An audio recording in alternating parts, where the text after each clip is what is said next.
براہوی یا براوی ایک نسلی و لسانی گروہ ہے جو پاکستان میں بیشتر پایا جاتا ہے اور اس کے ساتھ ساتھ افغانستان اور ایران میں بھی ان کی موجودگی محدود حد تک ہے۔ یہ براہوی زبان بولتے ہیں جو کہ دراوڑی زبانوں کے خاندان سے تعلق رکھتی ہے۔ نام کی وضاحت براہوی لفظ کا اصل ماخذ واضح نہیں ہے۔ منکل اینڈرو نوو نے اس کا ماخذ دراوڑی زبان سے نکالا ہے، یعنی شمالی پہاڑی لوگ۔ تاہم جوزف ایل فین بین نے اس نظریے کو تسلیم نہیں کیا اور اس کا ماخذ سرائیکی زبان کے لفظ براؤ سے نکالنے کا خیال ظاہر کیا، جو حضرت ابراہیم علیہ السلام کی طرف اشارہ کرتا ہے۔ ممکن ہے کہ یہ لفظ نو مسلم خانہ بدوشوں کو ظاہر کرنے کے لیے استعمال کیا گیا ہو، جو مغربی دکن سے سندھ میں منتقل ہوئے تھے اور اسلام قبول کیا تھا۔ آغاز براہویوں کی اصل کے بارے میں معلومات غیر واضح ہے۔ براہوی کی کہانیاں جو شام سے کالات کی طرف ہجرت کی بات کرتی ہیں، بلا شبہ بلوچ روایات سے متاثر ہو کر بیان کی گئی ہے۔ ان کے پاس اپنی تاریخ کے بارے میں واضح دستاویزی مواد نہیں ہے، لہذا ایل فین بین کے مطابق براہویوں کی قدیم تاریخ کا تجزیہ صرف لسانی اور جینیاتی طریقوں سے ہی کیا جا سکتا ہے۔ یہ عام طور پر کہا جاتا ہے کہ براہوی جنوبی ہندوستان سے ہجرت کر کے یہاں آئے تھے، جیسا کہ ان کے قریبی لسانی رشتہ دار کرکے اور مالتو کی زبانوں کا رشتہ مشرقی ہندوستان کے دراوڑی گروپوں سے ہے۔ براہوی اور ان زبانوں کے درمیان آوازوں کی مشابہت یہ ظاہر کرتی ہے کہ یہ تینوں گروہ ایک ہی مرحلے میں رہتے تھے اور بعد میں مختلف سمتوں میں پھیل گئے۔ تاریخ براہوی روایتی طور پر خانہ بدوش تھے اور ان کی ریاستی تشکیل خانیت کالات کی صورت میں ہوئی تھی، جو مغل حکمرانی کے بڑھتے ہوئے اثرات کے جواب میں قائم ہوئی۔ احمد خان اول نے 1660 کی دہائی میں اس خانیت کو قائم کیا۔ خانیت کالات نے اپنے اثر و رسوخ کو بلوچوں اور دیواری قبائل کے ساتھ پیچیدہ اتحادوں کی مدد سے بڑھایا، اور اس کے بعد ناصر خان اول کے زیر قیادت یہ خانیت 18 صدی کے آخر میں اپنے عروج پر پہنچی۔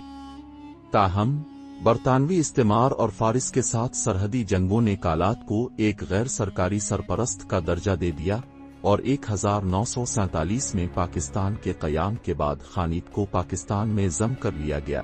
زبان اور ادب ایل فین بین کے مطابق براہوی زبان بولنے والے قبائل میں صرف 15% افراد براہوی کو اپنی مادری زبان کے طور پر بولتے ہیں، جبکہ باقی قبائل میں سے نصف براہوی کو ثانوی زبان کے طور پر بولتے ہیں۔ براہوی زبان دراوڑی زبانوں کے خاندان سے تعلق رکھتی ہے اور یہ جغرافیائی طور پر ایک الگ زبان ہے۔ اس نے بلا شبہ بلوچی اور دیگر مقامی زبانوں سے بہت سے الفاظ قرض لیے ہیں۔ اس میں 3 لہجے ہیں: سرونی شمالی، جلالانی جنوب مشرقی، اور چاغی شمال مغربی اور مغربی علاقے میں بولی جاتی ہے۔ براہوی ادب کا کوئی بڑا ذخیرہ نہیں ہے، اور جو ابتدائی کام دستیاب ہیں ان میں سے سب سے قدیم تحفہ عجائب ہے، جو 1759-1760 کے درمیان فارسی سے ترجمہ کیا گیا تھا۔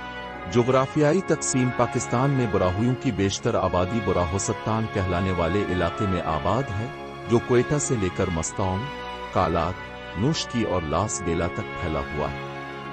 اس علاقے کو 2 حصوں میں تقسیم کیا گیا ہے: شمالی حصہ جسے سرون کہتے ہیں اور جنوبی حصہ جسے جلالان کہتے ہیں۔ دیگر ممالک افغانستان میں براہویوں کی بڑی تعداد شوروک صحرا میں آباد ہے، جو نوشکی سے لے کر ہیلمند دریا تک پھیلا ہوا ہے۔ ایران میں براہوی زیادہ تر سستان کے شمالی حصے میں آباد ہیں، اور کچھ براہوی 19 اور 20 صدی کے آخر میں برطانوی ہندوستان سے ترکمانستان کے مرواں اوس تک نقل مکانی کر کے گئے تھے۔ قبائل اور آبادی براہوی قبائل کی تعداد صدیوں کے دوران تبدیل ہوئی ہے۔ ناصر خان اول کے عہد میں جب خانیت کالات اپنے عروج پر تھی، براہویوں کے 8 مرکزی قبائل اور 7 ضمنی قبائل تھے، لیکن 1911 کے بعد کی مردم شماری میں ان کی تعداد کم درج کی گئی۔ 1996 میں براہویوں کی تعداد 7 لاکھ تک پہنچنے کا اندازہ تھا، اور 2023 میں پاکستان کی مردم شماری میں براہوی بولنے والوں کی تعداد تقریباً 2.78 ملین تھی۔ براہوی عوام اپنی روایات اور زبان کے ساتھ جنوب ایشیا کے پیچیدہ نسلی اور لسانی منظرنامے میں ایک اہم اور منفرد گروہ کے طور پر موجود ہیں۔